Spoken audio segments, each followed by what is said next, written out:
প্রিয় মুক্তিকামী ছাত্র জনতা, আমরা দেখতে পাচ্ছি যে আমাদের এই অভ্যুত্থান এবং বিপ্লবের পরেই দেশে অরাজকতা নাশকতা করছে ফ্যাসিস্ট এবং তাদের দোসররা।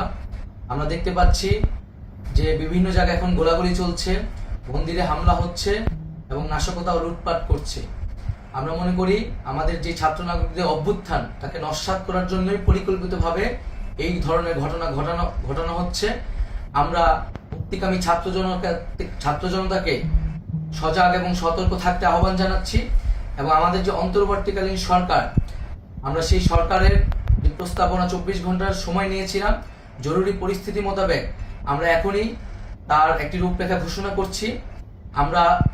আমরা সিদ্ধান্ত নিয়েছি যে সর্বজন গ্রহণযোগ্য আন্তর্জাতিক খ্যাতিসম্পন্ন নোবেল পুরস্কার বিজয়ী ডক্টর মোহাম্মদ ইউনূসকে প্রধান উপদেষ্টা করে অন্তর্বর্তীকালীন সরকার গঠন করা হবে এবং ডক্টর মোহাম্মদ ইউনূসের সাথেও আমাদের কথা হয়েছে।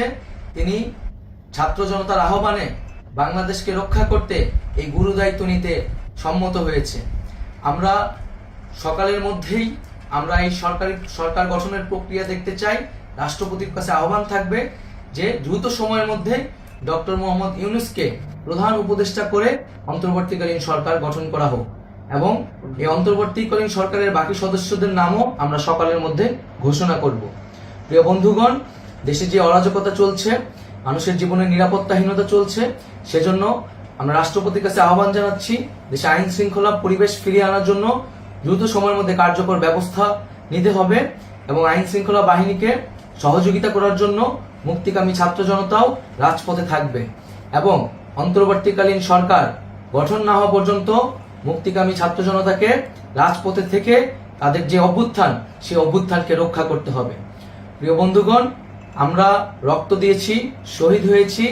আমাদের যেই প্রতিশ্রুতি একটি নতুন বাংলাদেশ গঠন করার জন্য, সেটিকে আমাদের অবশ্যই বাস্তবায়ন করতে হবে এবং অবশ্যই ছাত্র জনতার প্রস্তাবিত সরকার বাদে কোনো ধরনের সরকার কিন্তু মেনে নেওয়া হবে না।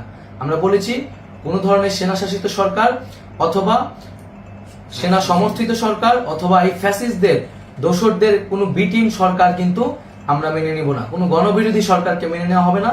ছাত্র জনতার অভ্যুত্থানকারী যে প্রস্তাবিত সরকার, অন্তর্বর্তীকালীন সরকার, যেটা আমরা সিদ্ধান্ত উপনীত হয়েছি ডক্টর মোহাম্মদ ইউনূসকে প্রধান উপদেষ্টা করে এই সরকার গঠন করা হবে, সেই সরকারকেই বাস্তবায়ন করতে হবে অবিলম্বে। আগামীকাল সকাল থেকে সকলকে আহ্বান জানাচ্ছি রাজপথে থাকার জন্য এবং আমাদের যে সাম্প্রদায়িক সম্প্রীতি এবং রাষ্ট্রীয় সম্পদ রক্ষা কমিটির ঘোষণা হয়েছে বৈষম্যবিরোধী ছাত্র আন্দোলনের নেতৃত্বে, সকল পাড়ায় পাড়ায় এলাকায় এলাকায় সেই কমিটি পাহারায় থাকবে। আমাদের সংখ্যালঘু কমিউনিটিকে আমাদের রক্ষা করতে হবে, রাষ্ট্রীয় সম্পদ এবং এই দেশকে রক্ষা করতে হবে আমাদের।